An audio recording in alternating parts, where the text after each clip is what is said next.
Արի օրտնված սելներս ասված օրնի բոլորին սելներս կարճ վկայության փոփոխություն կիսվել ձեզ հետ, որ անմիջապես տեղի ունեցել իմ կյանքում, իմ ընտանիքում, իմ քրոջ հետ։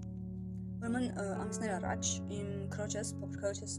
ձեռքերը ցրտահարվել էին եւ մենք դրան ուշադրություն չէինք դարձնում, ինչու, որովհետեւ սովորական երևույթ էր մեզ համար, որովհետեւ ամեն տարի լինում է այդ ամենը իր մոտ, դրա համար մենք այնց ասած այդքան էլ ուշադրություն չէինք դարձնում այդ ամեն ինչին։ Բայց այս տարի նույնպես եղավ այդ ցրտահարությունը ու ավելի խորացավ։ Կարգի, որ ձեռքերը այտուցվել էին, հասել էին մինչև ոսկորներ, կարմրել էր, ուռել էր եւ այն կարգի, որ քուրիկս չէր կարող անգամ իր դասերը գրեր կամ թեկուզ սովորական մատները ծալեր։ Ու դիմելով մեր ծանոթ բժիշկներից մեկին, նկարելով, ես հիմա բոլոր նկարները կդնեմ, դուք կտեսնեք թե ինչ վիճակում է եղել իմ քրոջս ձեռքերը, նայելով մեզ ասեց, որ նման է մաշկային էկզեմայի։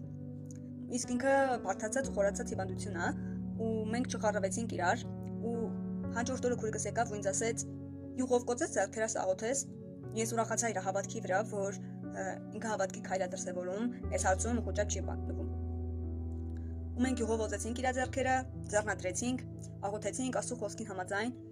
Իսկ Աստծո խոսքը ասում է, որտեղ 2-3-ը հավաքվեն ու ինչ որ իմանով խնդրեն, կտրվի իրանց։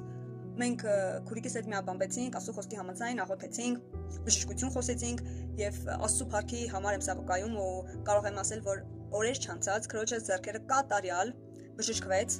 փառք Տիրոջը։ Ես էլի իր բժշկված մատների նկարները կդնեմ, որպեսզի դու տեսնես։ Թող Աստված փառավորվի այս վկայության միջոցով ու իմ սրտում մի հատ խոսք կա, որ ուզում եմ դիմել այն մարդկանց, ովքեր հիմա դիտում են այս տեսանյութը, ասելի հոգի։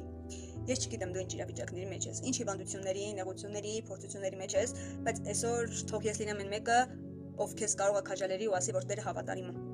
Տերը կարող է քեզ օգնել, բժշկել, հանել այն վիճակներից, որի մեջ դու կաս։ Ուրեմն դու քայլ անես, ծնկես, հավատաս, կանչես իրան եւ ինքը կգա ու կփառավորվի ու ոնց որ ես, այնպես էլ դու Տիրոջ անվան համար կվկայես, որ Տերը կենդանի է։ Եղեք օրհնված լինես։